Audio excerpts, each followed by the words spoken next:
Two Jews, both big and tall, no subject too small for the good guys. A Mother's Dream premium podcast team, make it your weekly routine. It's a Good Guys. And if you don't give us 5 stars, what are you nuts? What are you nuts? Yeah, we're the good guys, we're not the great guys. We're just so good guys. Whoa. Mazel Morons, welcome back to the Good Guys podcast. Josh, no, I'm not in a theater, even though it looks like I'm backstage at the Playhouse. Josh, we switched rooms. If you're not watching on video, by the way, probably on Spotify, you are missing out because let me tell you, I'm at Parker Playhouse. Okay, I'm auditioning for Annie. Who would I be in Annie? I don't know. Let's see. Did she have a chubby Jewish friend? I mean, a. Let me see. Who in the production was a fat Jew? That is. Well, all the anti-Semites would say you could be Daddy Warbucks, so that would be believable. By the way, great. King. I'm in. King. Daddy Warbucks, great. And you'll be Annie. Are you down for Annie? I don't want to be Annie. I want to be Miss Hannigan because I want to go, little girls everywhere. I see them. They're little. Carol Channing, classic. I'm an ordinary woman with feelings. I like a man to nibble on my ear.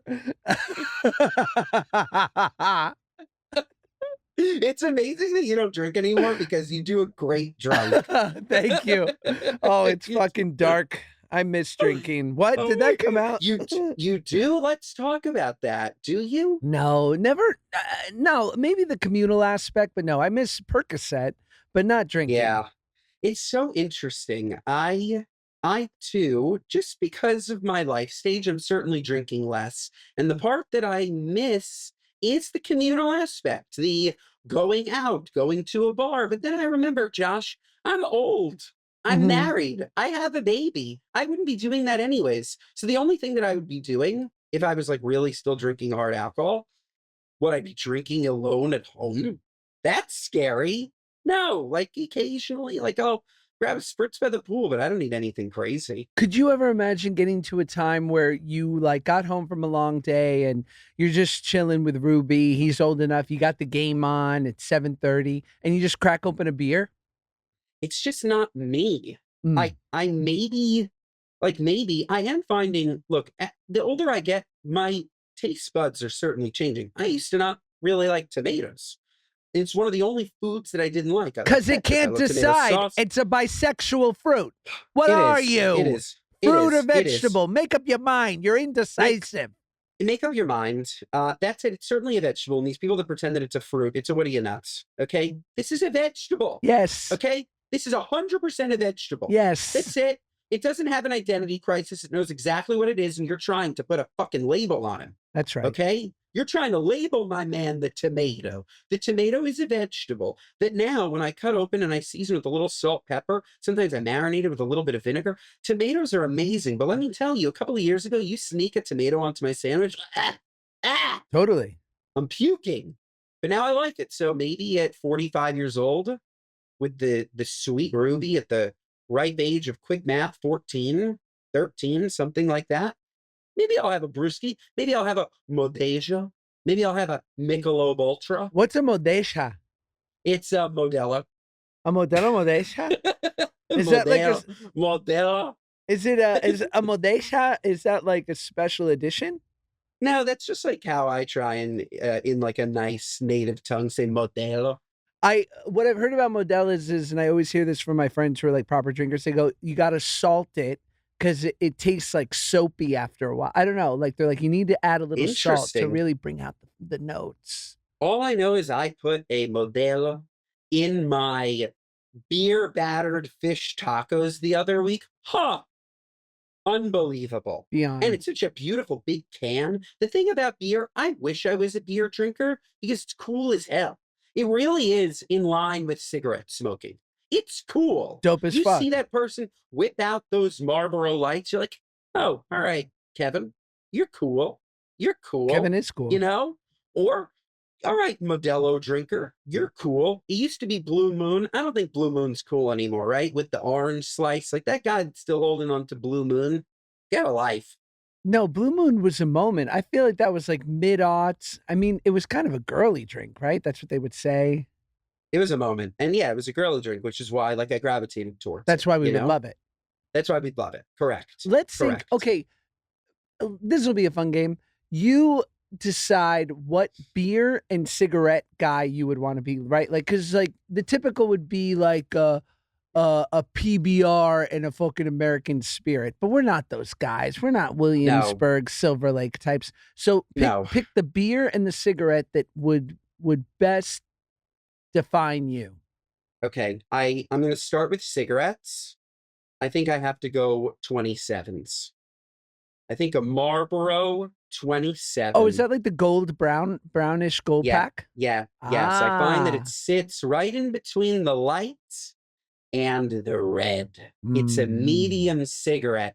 And Josh, it's just the mystique of it. The reason people would smoke an American Spirit is because if you say lights, if you say reds, they're like, okay, this person doesn't smoke. I tell you, I want a pack of 27s. You're like, oh, this guy smoked before. This is an So I want to be, aristocrat. I want to be believable.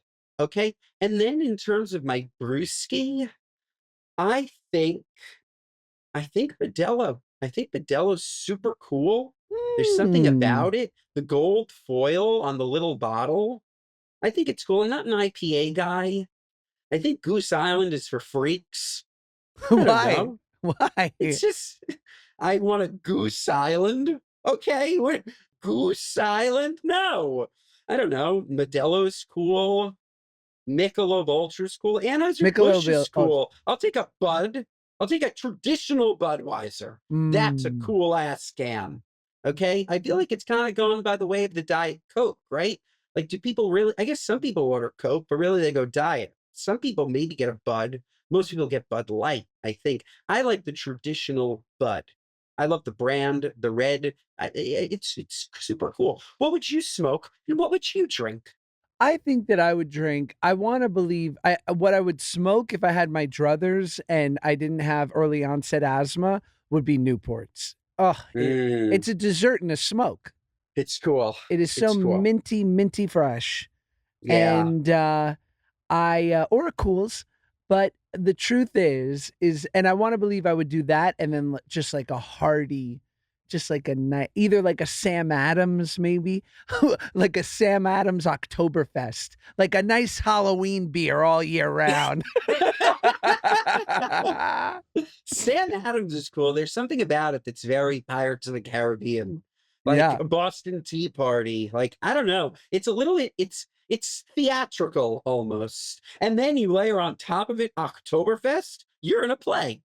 Oh, dude, you're in a play. But the truth is, what I would probably really be smoking are Marlboro Ultralight 100, so long Okay. pack, silver Nice. pack, long, Nice. right? Like a fucking old Russian man. And I would be crushing Michelob Ultras because this is not an ad, but I do drink their near beer sometimes, and it's like 60 calories, like 2 Yeah. grams of carbs. Like, you know Yeah. me, I'm not going to drink my calories. It's crazy. No, the Mick Ultra people really think about our bods, Yeah. which is always greatly appreciated. Speaking of cigarettes, Claudia and I are rewatching one of my favorite shows of all time, Mad Men, which I Mm. also think is one of the greatest shows ever made. Not that I've seen more than like 12 shows to be able to say that, but it's a really great show. And the way that they just, sure, tons of misogyny, okay? That's a problem, okay? But the ad game and the smoking game and the cars and they romanticize that beautiful era. I think it's like the 50s. Mhm. Oh, the 50s in New York. Ooh-wee. I would love to be in the 50s in New York for a day. Looks unbelievable. We have no worries at all. They're literally talking about just now I got to the episode where doctors are no longer allowed to promote cigarettes. Previously, you had doctors promoting cigarettes. Totally. And I don't know, sure, I guess that's controversial, but we're just peddling the next poison, Josh.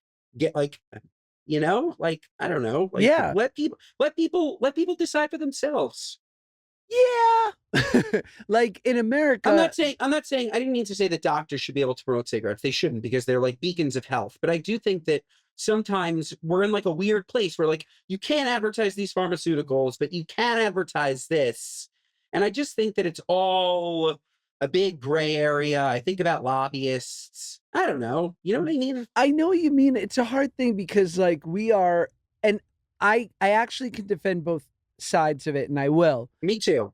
We are the only country, I think us and one other country, like North Korea, allows pharmaceutical advertising. It Yes. doesn't happen anywhere else in the world because it is kind of crazy that they would take all of the tips and tricks and tools of marketing, which clearly you are getting a crash course in addition to what you already know by rewatching Mad Men. Like it's very manipulative. And that we would be using that for medicine is Yeah. kind of crazy. But I can also argue the other side. It's fascinating though, is specifically in healthcare, they've put so many guardrails on it, which is why you literally see like people dancing in a field while they tell you that the side effects are cancer. Like that's because that's the only way that you can legally promote these drugs. But I don't know. I find it fascinating. Healthcare marketing in general, it's very, very difficult. And they rely on, have you ever thought about this? Why are they telling you, Josh? They're telling you about the drug, no, hoping that you then go to your doctor. It's such like a strange, like you can't go and buy whatever drug they're selling without going to your doctor. Sure. And then they have the doctor's office selling you at the same time. I used to think, oh, thanks, doc, for the free sample. No, it was a free sample, hoping that I loved it and I'd come back and I'd buy it again. And then I think the doctor gets like some kind of kickback on the other side. Used to be. They don't anymore. Okay, there all you those go. loopholes have been closed by a bunch of fucking party poopers. R.I.P. Totally. Lindsey Graham, where he at? No, I'm kidding. Miss you, Linz. Yeah, miss you, Linz. Rest in peace.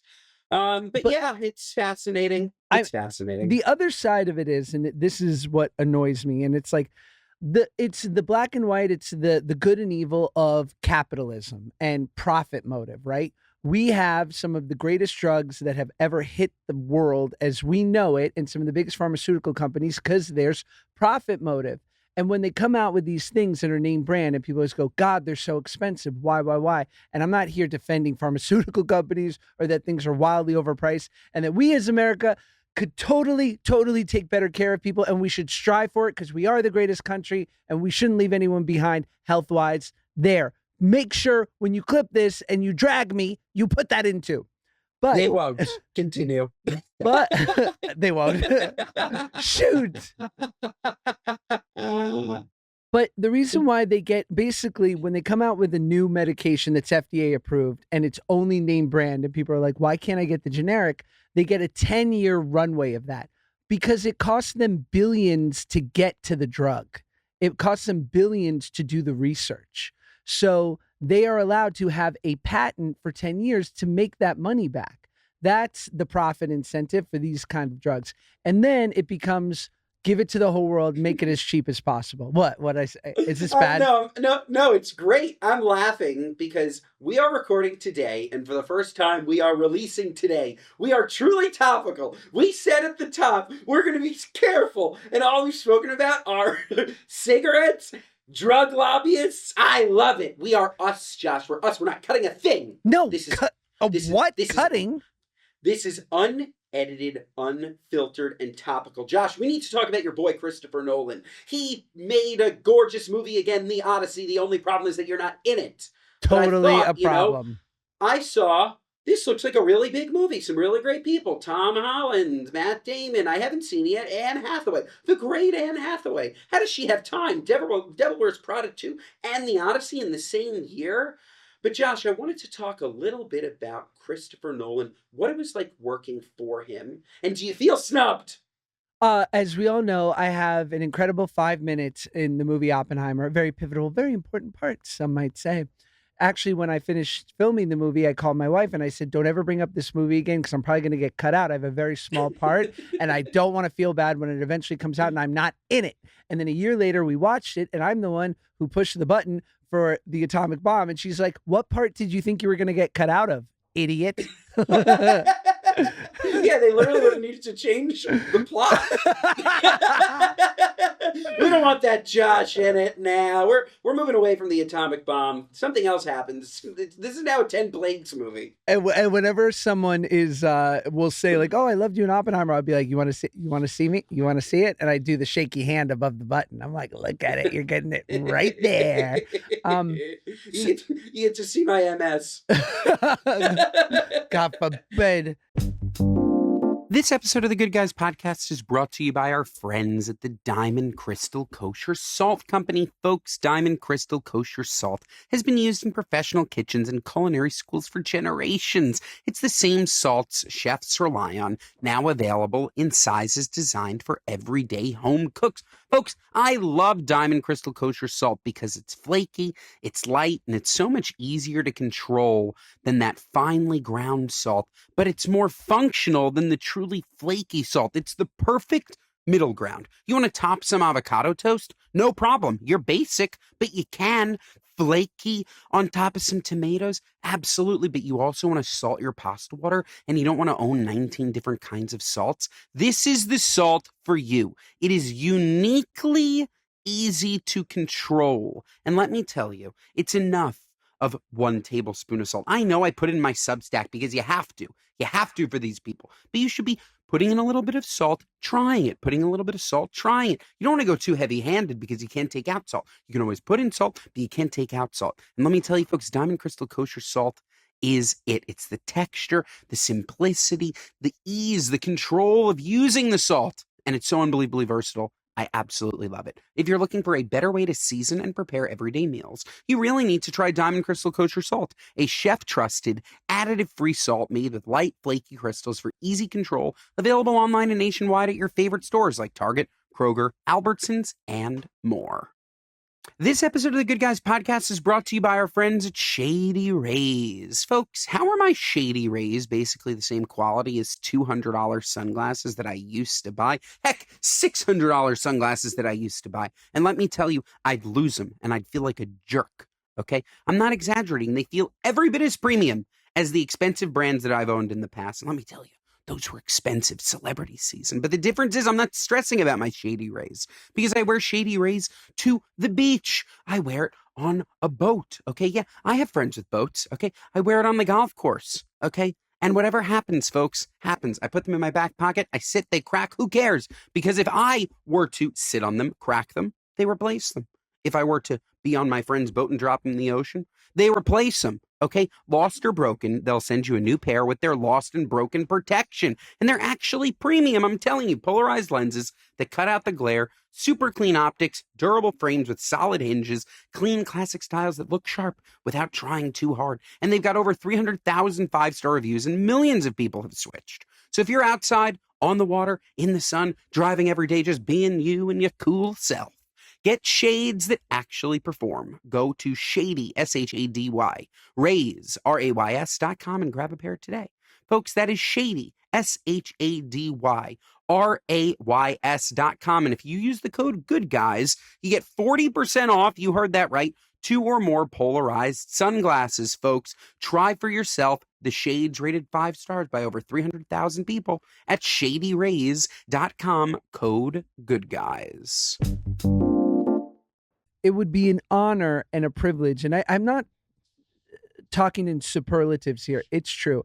It would be an honor and a privilege to ever be on a Christopher Nolan set again. It was one of the greatest experiences of my life, and not for the ego or the exciting showbizy fancy part of it, because there is nothing like working on $100 million plus movie set that feels like a little indie movie.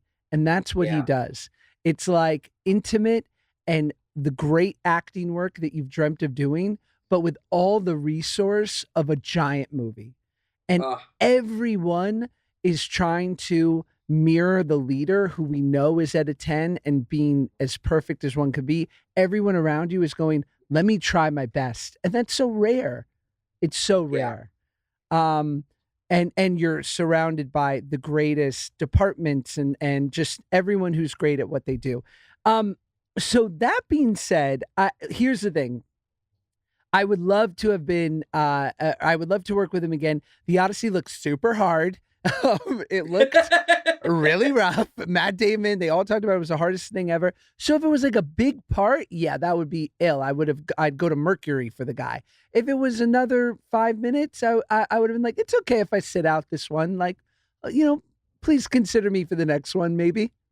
Yeah, but he was like, it's unlike working for anybody else. Yeah. That's what I've heard from you. The way that he runs a set, the genius that is him, he's one of one. I don't think there's anyone like him doing it today, like on that scale. But you hear that about Tarantino, about Scorsese. There's nothing like it. But he's really not making anything that's not great anymore. So yeah, when a director is the star of the movie is good. What was the last movie, the most recent movies, Tarantino, Scorsese?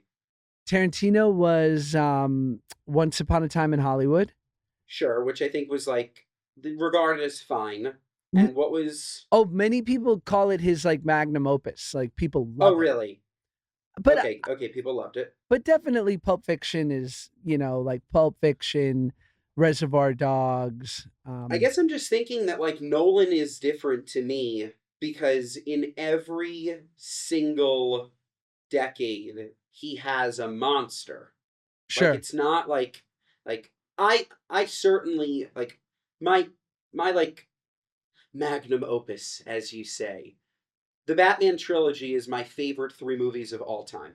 Really? I could yes. Wow. Like I love them so much. So for me, that's Nolan. For everybody else, I mean, there's a million. He's so talented.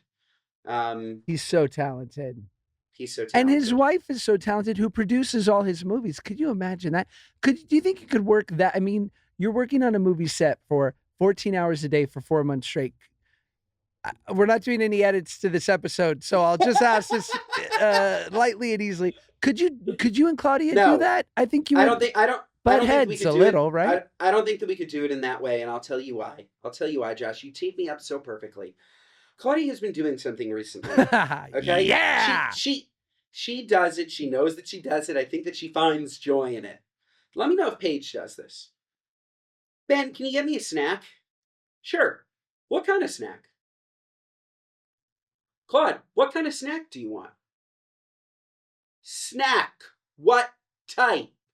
Oh, just something that I'll like. Oh. What do you mean something that you'll like?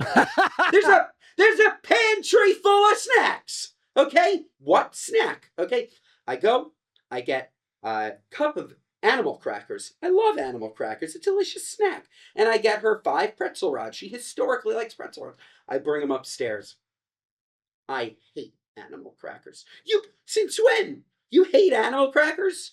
Try again. I get downstairs, I text her, what do you want? She said, something a little less dry. So I bring her a Hershey bar and she loved it. But I'm just saying, this game, Josh. Oh boy. This game. No one wins. No one. I guess she wins. I guess she has fun. But yeah, so would we butt heads all day on a set where there's craft services and I would need to guess what she wanted for lunch right. every day? Yeah, that would be a problem. You think you could work with Paige? Well, I think... Like that. Like Claudia and I work together now. It's a different story, though, being in person for 9 straight hours working on something versus, like, passively working together, Like, I wrote a movie that hopefully I'll direct one day. You never know. And my wife went to school for design and fashion. And so there are 2 jobs. There's a production designer and an art director. And on a movie. And granted, she doesn't have experience doing that specifically. I think if she had someone to kind of, mentor her, she could pick it up quickly. And so I would love for her to design the look of something that I was going to direct. But I think we would be in our own worlds there. And then I would be like, oh, I love it. And could we just tweak this one little thing? And she'd be like, no. And I'd be like, it's fine. So that way would be cool. But at like a day-to-day, because on a set, there's always that one producer who's like in the trenches with the director so they can make like the quick, because the problem arises on set. Usually it's the producer who has to deal with it. So I don't think it would work that way. No way. I just feel like for Nolan and his wife to work together, one of them has to be a pushover, right?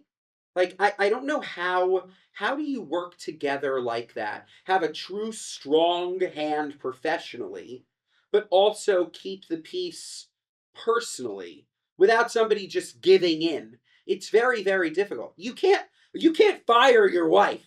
Right. Okay? Like you can't. And like you probably want to fire a producer from time to time. You went over budget. You did like whatever it may be. Like that's actually very, very, very impressive. I'm sure there is so much that we don't know, but they say don't work with family for a reason. Working with your wife like that, or working with your husband like that, I it seems like it would be very, very difficult to achieve the best product.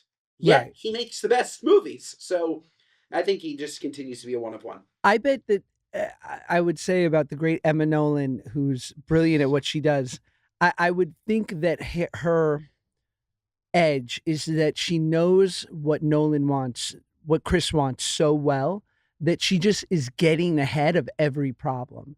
And that is, first of all, a great producer who knows their director, but probably what makes somehow that chemistry work, that she's so aware of what he wants and his vision. I remember I've only once had an assistant for a movie, and it was when I did the Drake and Josh Christmas movie because I had all the leverage. Hell yeah! I was finally out of contract, and I said, Nickelodeon, pay up. And I was like, I need an assistant. They're like, you're a 21-year-old drug addict. I was like, so? And so I hired my best friend Len's older brother Gary to be my assistant. Gary, love you. You're my best friend's older brother, and we will be tied to each other, and I will be there for you for the rest of our lives. You are a horrible assistant. Of course. The worst. The only time I asked for anything once, we were on set, and I was like, hey, Gary, would you like just grab me a cup of coffee real quick? And he'd be like, yeah, a couple minutes. He's like, I will. I was like, no, like right now. Like, especially with an assistant. I mean, I can't even imagine hiring somebody that I know is an assistant. Like they do bitch work. That's it. And by the way, this is a known thing between the assistant and the person they're working for. Now, 100% should you be nice to your assistant? Yeah, you should treat them well. There should be mutual respect. But it's total bitch work.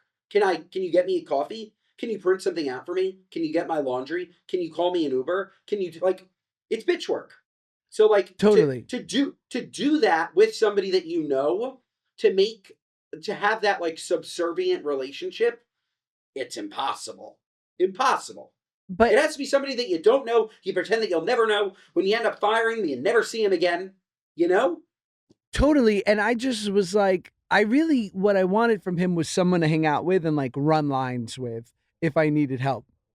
And then there were a few times where I asked him for like assistant-y things. Like, can you just grab me a cup of coffee when you have a moment? And I remember I was venting to the wardrobe lady, Chris, who was she was like the designer of all the clothes for all the shows. And she's like, I was a mentee, or I was an intern for this famous fashion designer in New York growing up and going through fashion school.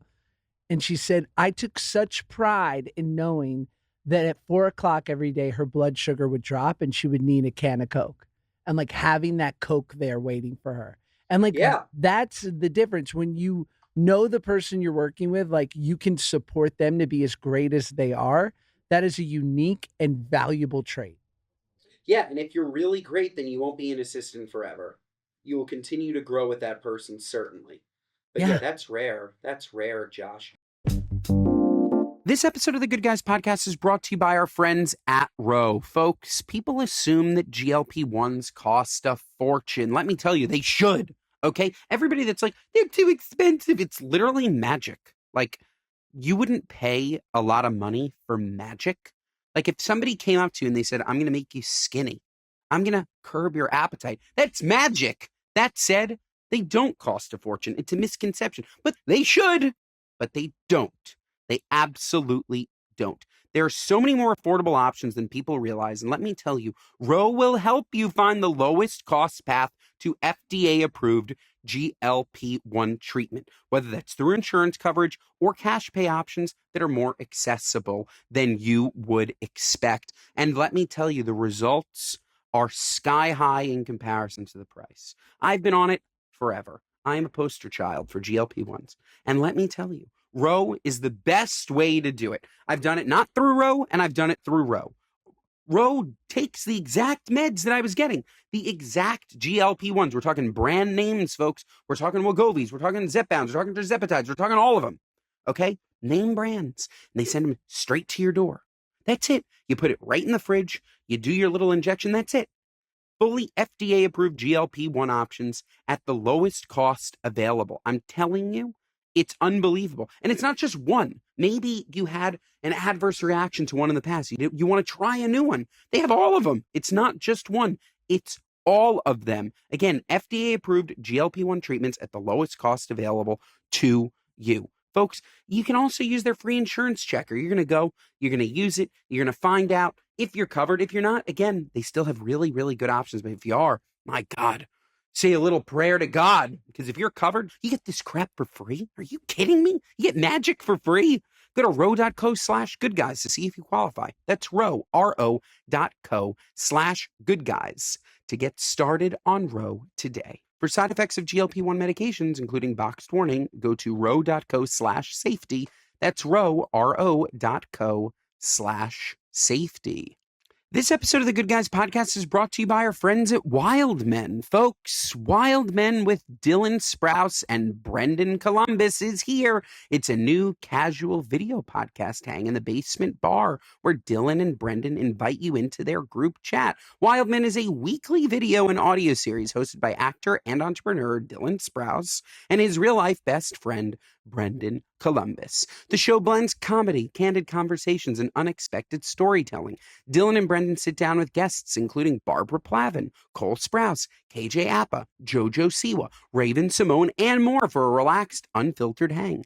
Dylan's become a dad, Brendan is getting married, which means they have exactly zero time for each other's BS. Folks, the show is named after Dylan and Brendan's decade-old group chat. They've been friends forever, and you can really feel it in the show. It's a 1-hour beer in hand hang in their cozy basement studio bar. Let me tell you, you've seen nothing like it. Star-studded, great hang, great people. You're going to love it. They even nerd out on things like Pokemon cards, Dungeons and Dragons, comics, and more. I'm telling you, you're going to love it. It's just like us, okay? It's just like us, but it's them. It's the way more famous us, okay? You like us? This is Dylan Sprouse. Check out Wild Men with Dylan Sprouse and Brendan Columbus starting July 14th, YouTube or wherever you get your podcasts. Josh, can we go to Best Bite of the Week for a second? Sure. I don't know if you have one, but and it's so funny. Have you ever gone past a place 100 times, never gone in, finally, and I don't even think that this place is like that talked about. I went in and it blew my mind. The place is called Sag Pizza in Sag Harbor. Shout out Katie Couric. She was next to me. This is outside. You're sitting outside. It's very casual picnic tables. Yeah. Okay? I had such an unbelievable meal. First of all, Ruby had a margarita pizza. Okay? We cut it up nice and small. This boy is eating good. Beautiful. Okay?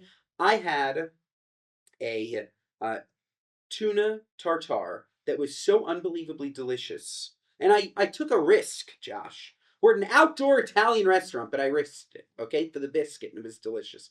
I had a raw zucchini salad. Wow. Where they julienne strips of zucchini, pecorino romano, salt, pepper, lemon juice, lemon zest, and toasted almonds. Holy crap. I can't even tell you how delicious this was. And there's something about when you order something that's so simple, so few ingredients, and so fresh and so delicious. I loved it.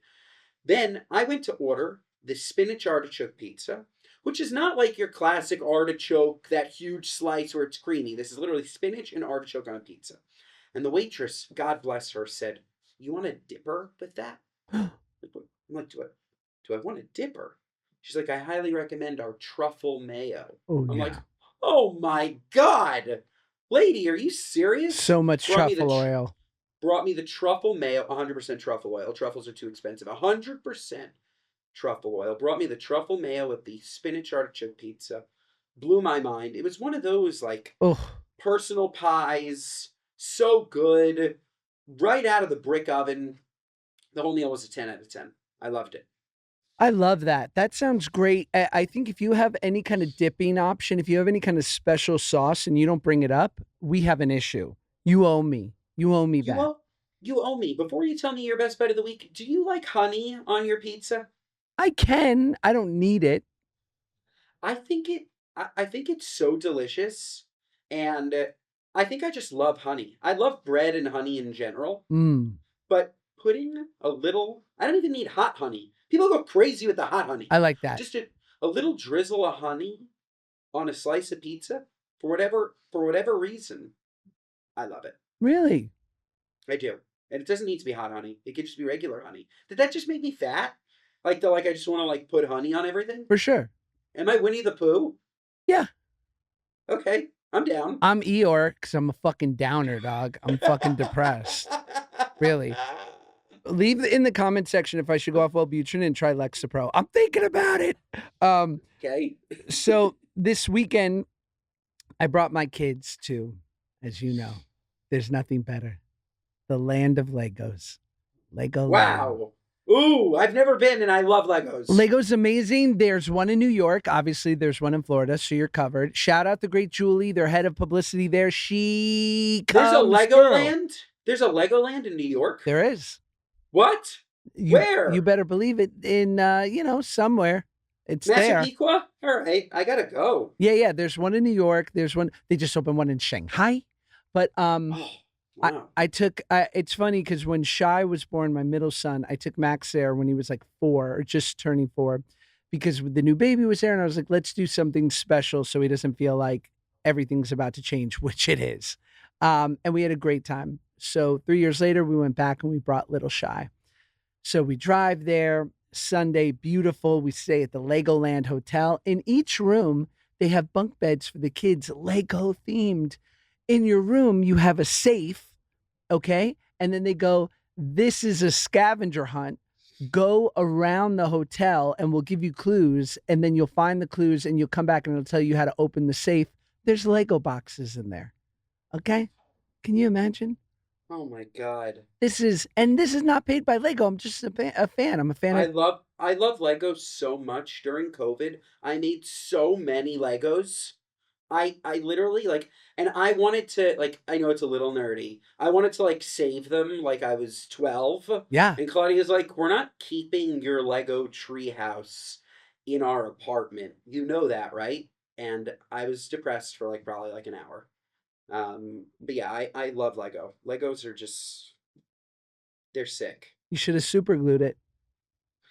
I thought about it. You But should've. like, where am I putting it? Where am I? Well, welcome to my apartment. Want to see my Star Millennium Wars Death Falcon? Star? Hey, these are my X-Wing TIE fighters. Hello, guests. Welcome to Shabbat dinner. This is my Concorde jet. Ben, can I use your bathroom? And why is there a Lego Millennium Falcon under the under the sink? Claudia, we had no idea Ben was autistic. You didn't? That's what they be finding out that I was finding out that I was autistic at the ripe old age of 39 was incredible. And having my wife diagnose me and then actually ask ChatGPT, and they were like, yeah, probably. And I was like, oh, good. I'm proud. Honestly, shout out. And it's an honor. There's nothing not to be proud of. Okay, Legoland. Okay, so Legoland, right? So for my best bite of the weekend, and we're gonna get all the way back. We went to this place, the Karl Strauss. I was looking it up on the way. It is, Karl Strauss Brewing Company. And they were like, appetizers right now, because, I'm with my kids who are eating dinner at 4. They're like, it's happy hour. I'm like, oh, get a couple apps. Why not? They're half off. We had, are you ready for this? Duck fat pretzel bites. Okay. Wow. It's done in rosemary, pecorino, and you guessed it, a truffle mayo. And that duck fat, baby. God, were these my boys were like, this is so good. I'm like, you're eating this? There's rosemary all over it. I call it green salt because they're not smart kids. And they eat it. They love it. Oh, duck fat Pretzel pretzels. bites. Yeah. Wow. Really Sounds good. delicious. Sounds delicious. Do they sell duck fat separately? I've never thought about just buying duck fat. Sure. Or you have to like also have duck on the menu and then you're using the fat from the duck for duck fat. It's like a Do you buy a tallow. container of duck fat, you think? I think so. Wow. That sounds absolutely fantastic. Oh, and here I just like I love when they think of everything. So I'm taking my two boys and I'm like, we're gonna go swimming. And my wife is like, Joshua, listen to me. She's like, we have Did she call you Joshua? she might as well, because she was like, we have a 7-year-old who's like okay at swimming and a 3-year-old who's not great, and you're gonna have both of them and have to watch them. And she knows that sometimes I like to count the clouds. And so she 7, 8, 4, 2, 9, 6, 3. And so she was like, you have to pay attention to them. And I'm like, obviously, like it's gonna be fine. We get there, we get to the pool. This is the Legoland pool. I kid you not, 4 lifeguards are on duty. The pool goes for a maximum 4 feet deep. And if you're under like 48 inches tall, you have to wear a life jacket. So it was I was so relaxed because I'm like, we are safe here. I mean, I love when they think of that stuff, you know? It's very nice. It's Yeah. very nice. If kids are going in the pool, there should be lifeguards and you should make it safe. Right. Okay? Parents shouldn't have to worry. Water's scary, Josh. Sure is. Water is scary. Look, I love that we're topical because I'm going to talk about something else that's topical, and it's not going to come out in 2 weeks and you're all going to say that we were wrong. Totally. Okay? Did you see that a player on the Miami Heat posted that there is an announcement coming out on July 29th and then took it down? Did you see this? It wasn't a player, though. I thought it was like someone in the Heat organization, like on their There you social go. media team. There you go. Yeah, Somebody related to the Heat did this. So now everybody's like, LeBron's totally going to the Heat. And let me just tell you, as somebody that is spending a significant amount of time in South Florida, if LeBron James joins Giannis Antetokounmpo in Miami, it would be fucking ill. That's it. It would. It would. That's like saying if Giannis and LeBron went to the Lakers, you'd be happy because you get to go to games. Nah. It would be awesome. And maybe, just maybe, my whole life I'm a Kobe fan. Maybe I end up rooting a little bit for LeBron. I don't know. What am I going to go and boo him? No. I'm going to go. And Giannis and LeBron, it'd be sick. He's rootable, but again, it's like him walking onto a super team like he did for the first time. And I'm just like, I think he should retire. I don't hate a world where we talk about LeBron James a little less. Is that okay? And no hate. It's just like it has sucked up all the air. You have given back so much to basketball, to the world. We love you and we appreciate you. But like, I think it's time for the next chapter, for the next generation. He definitely didn't need to make this, and I think we spoke about this a couple weeks ago. He definitely didn't need to make this a big decision again. Right. Like, the fact that it's like this, I don't like it either. I do think that going back to Miami, playing with Giannis, he was never going to go and make it hard on himself.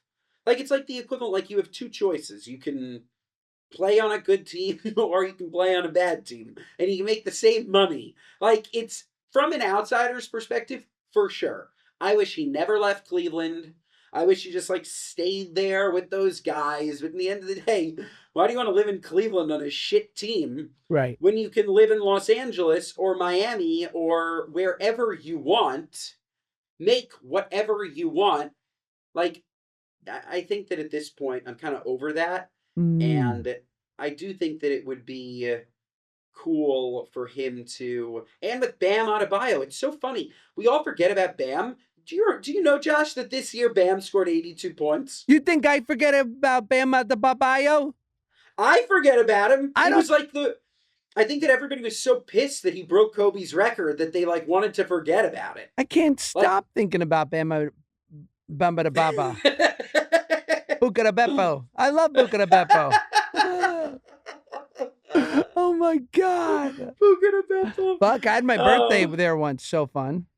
At Buca da Beppo? Oh yeah, big time. 26 was the best. Wow. You have a lot of margaritas? Spicy rigatoni pasta. We had chicken parms. It was great. Susie cakes, birthday cake, beautiful. Red velvet.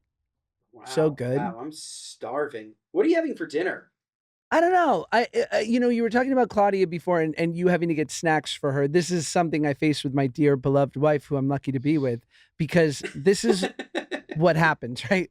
I get a text at 3 o'clock. What do you want to do for dinner? I'm like, I don't know. I'm like, whatever you want to do, I'll pick it up. She's like, huh. And okay, so now we're in the indecision, right? And this is not good. And now I'm like, whatever. And then I could picture some things, but she's going to be like, no. And then I go, this is when it gets really bad. Around 3:30, she goes, kids ate a lot of junk. We should keep it healthy. This is my face when I read that text.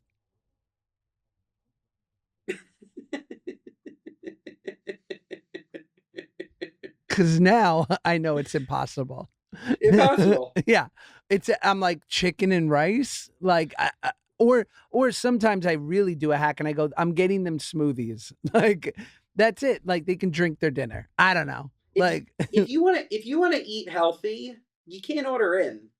Right. You can't you can't both have the convenience of having somebody else make your food and deliver it and it be healthy. Oh, sorry, and it tastes good. Right. I guess there's your kids don't want sweet green. I don't know if you guys. I'm sure you have Pura Vida there. We have I don't think they want Kava is usually a good option ish. Sure. But if you want healthy, you make it yourself. That's it. Otherwise, I'm sure Kava, not to put them on the spot, I don't know how much oil they're using. Just when it's mass made, it's just less healthy. This episode of the Good Guys podcast is brought to you by our friends at Dose. Folks, I've taken Dose. My God, what a delicious and effective beverage. Can we talk for a second, though, before we get into how delicious and effective it is? Can we talk about the most underrated organ in your body? It's your liver. It's doing 500 plus functions every single day, filtering out unwanted elements, supporting digestion, helping with energy. But we never think about it until something goes wrong. What if we actually supported it before problems started? Folks, that is what Dose is. Dose is for your liver. Dose for your liver is a clinically backed liver health supplement. This isn't just another capsule or powder. Dose is a liquid supplement, and it tastes delicious. Oh my God, I could have 100 of them. It's taken in a Dose 2-ounce shot, and it tastes like fresh squeezed orange juice, but better than that, okay? Dose cleanses the liver of unwanted stressors that's slowing your liver down, and it promotes daily liver function so your liver can do its job. And there's zero sugar, zero junk, 0 calories. It's still carb cutting season. And Dose allows you to do that. Folks, ready to give your liver the support it deserves? Head to dosedaily.co/goodguys or enter code goodguys to get 35% off your first subscription. Your body does so much for you. Let's do something for it. That's dosedaily.co/goodguys.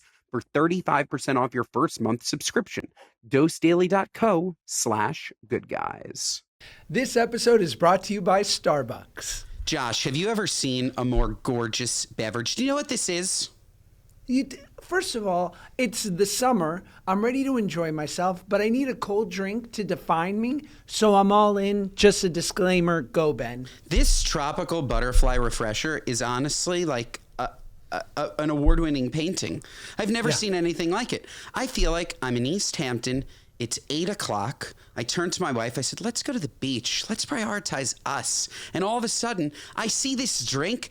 This is it, Josh. This is a happy summer. This is a happy summer. And you know what? You're in East Hampton. I'm in the carpool line at my kids' camp. My wife's frustrated with me. We've been dealing with I can't tell you what. But the truth is, I go, I need a little something to pep up my day. Tropical refresher. Boom. It's gorgeous. This is the pep in this is the pep in my step that I need. Josh, can we give this a taste? Let me try this. Too late. Too late. Oh my god. Oh my god. Oh my god. Oh my god. Oh my god. Oh my god. It is so freaking good. Oh my god, it is so good. Are you getting those guava and passion fruit flavors coming through? That's exactly what I'm getting. This is I had a guava feeling. and passion fruit. You know what? They are actually, I think they're mango pineapple flavored pearls. Oh my that God. Are, Oh my god. I mean, it makes drinking fun, right? Like, I'm so tired of just like hitting the straw, getting the liquid. I want a little something, like a little surprise, you know? This is the most delicious drink I've ever had. And if you want yours, you can order it on the Starbucks app. Every day I wake up, I put my order on the app. I go there, it's ready. This was literally ready. This drink is literally your summer cheat code. It's tropical, it's refreshing, like us. I got a nice thank you here. Sometimes I get a, like a little inspirational quote. Oh, Starbucks, wow. Delicious. So good. Unlock all the best summer memories with the Tropical Butterfly Refresher at Starbucks. The New York Post has got some pretty wild stories today. Want to hear one? I would love to.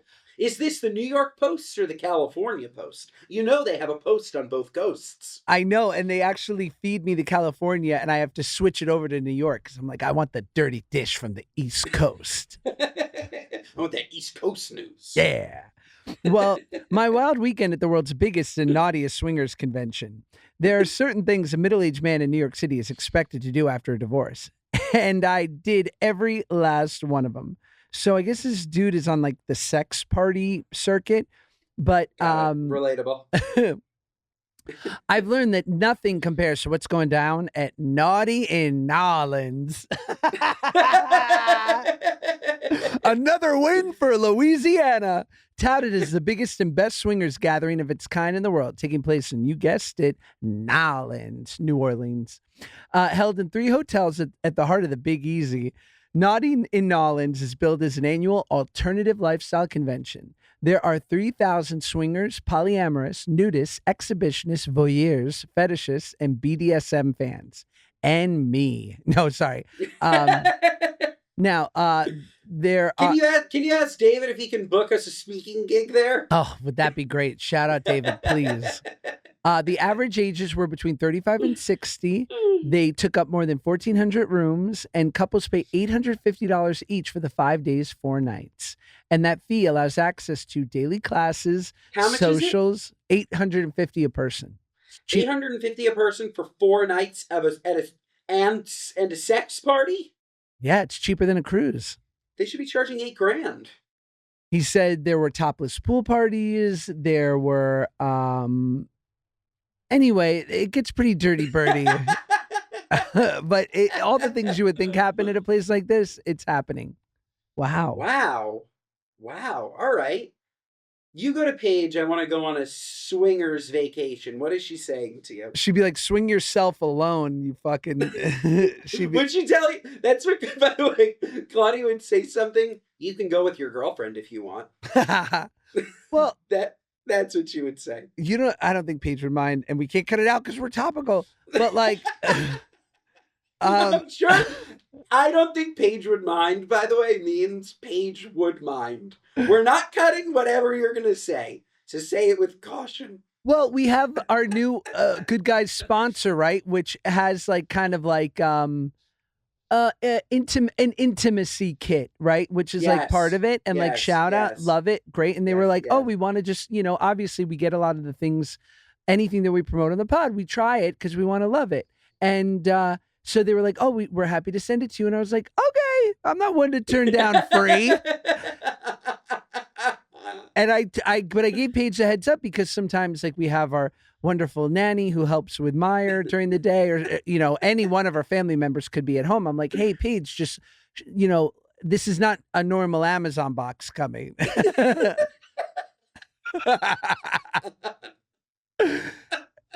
And she was like, oh, God. She just was like, okay. Like, and I was like, I know, but hey, whatever. It'll be, we'll keep it in the closet. You never know. Hey, you never know when we need a butt plug. What do you Yeah. mean? Like, you never know. It's always good to have one on hand. What if I lose mine? Yes. What if mine falls out during my Pilates?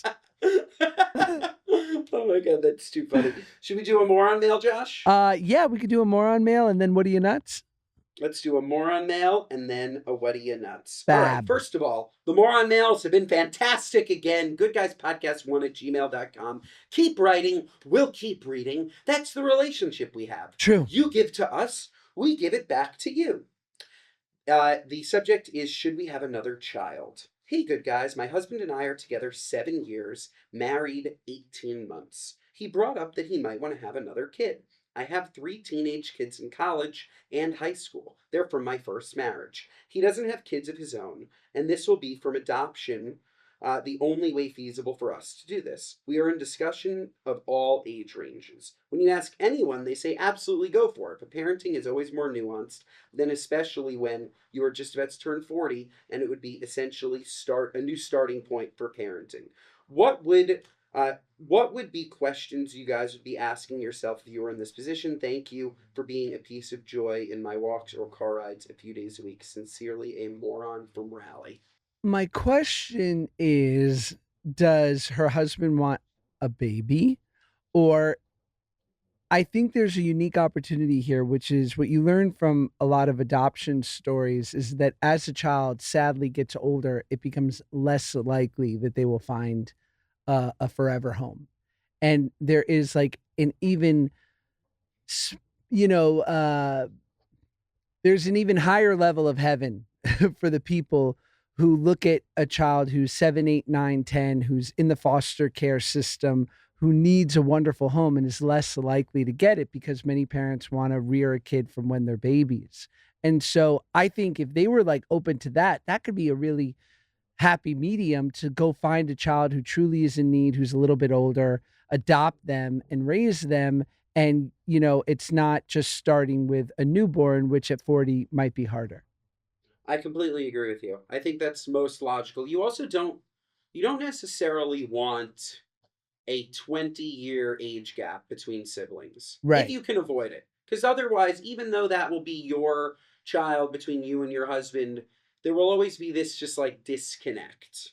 Right? Like they won't have siblings their age. But if you get somebody who's I don't know how old the foster system goes up to. I'm sure that there are kids in there that are like 13, 14, probably even 17. Yeah. And so honestly, thinking about it, like the older you go, the better. I think that way he really or she feels like a real sibling to the other siblings, and such a wonderful thing that you guys want to adopt in the first place. And I think that's great advice. I think that's exactly what I'd do. We're the best.